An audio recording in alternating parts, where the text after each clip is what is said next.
King Ahab of Israel and King Jehoshaphat of Judah united their banners, forming a tense political alliance to march on Ramoth-gilead, two monarchs combining their military might, preparing for war.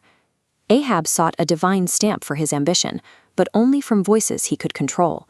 He summoned 400 court prophets, who provided exactly what he wanted to hear, a unanimous, rhythmic promise of victory.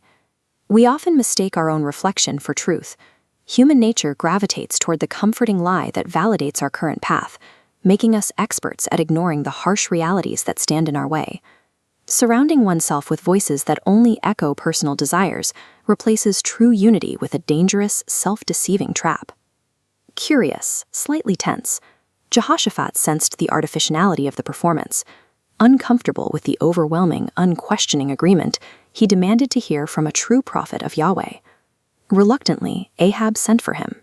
Micaiah arrived to find himself standing in stark opposition to a massive, synchronized majority, one man isolated against 400. Truth does not bow to a majority vote.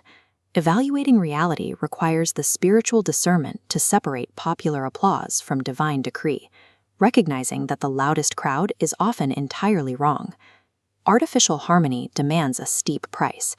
True spiritual safety requires believers to reject worldly alliances that ask us to compromise absolute truth just to keep the peace.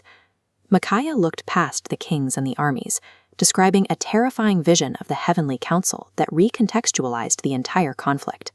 He described a strict cosmic hierarchy. God exercises supreme authority over the spiritual realm, actively binding and governing even deceptive, malevolent spirits to serve his ultimate purpose. The vision detailed a specific sentence. God permitted a lying spirit to fill the mouths of the 400 prophets. Ahab's heart was already hardened, so heaven handed him over to the exact delusion he craved. This unified political movement on earth served a hidden purpose. It was the delivery system for divine judgment, sealing an arrogant ruler inside his own deception. Ahab met this undeniable truth with immediate violence. He ordered Micaiah struck across the face and thrown into a prison cell on meager rations of bread and water. Micaiah stood alone, fueled by a spiritual conviction that refused to bend to royal intimidation. This scene, a lonely messenger of God standing condemned before a hostile court, anticipates the rejection of Jesus Christ, who would also prioritize the Father's truth over his own safety. Unshaken by the warning, Ahab relied on earthly calculation. He entered the battle stripping off his royal identity, instructing Jehoshaphat to remain in full regal armor to act as a human decoy. It is a desperate, cynical strategy. A human ruler attempting to use a literal wardrobe change to outmaneuver the sovereign decree of the Almighty. The armies clashed at Ramoth-gilead. Dust choked the air as chariots collided, creating a violent haze where identities blurred and earthly strategies dissolved into chaos. Amidst the confusion, an unnamed Aramean soldier drew his bow. He fired blindly into the sky, with no specific target in sight.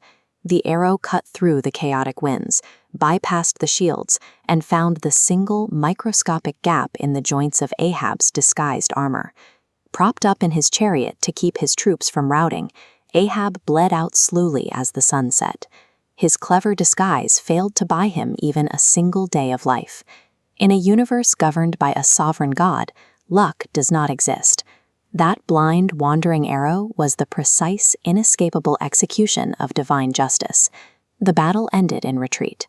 When Ahab's chariot was brought to Samaria and washed out by the pool, stray dogs gathered to lick his blood.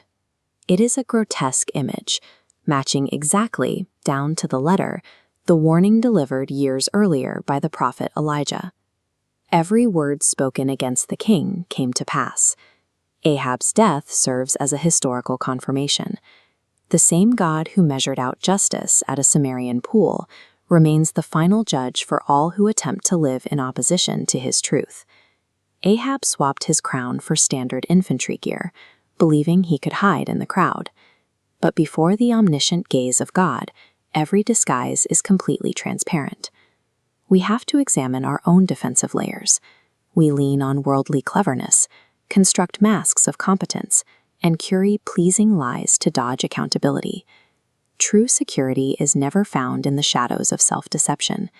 Salvation only arrives when we strip off our disguises, step into the light, and submit humbly to the absolute truth of God's word.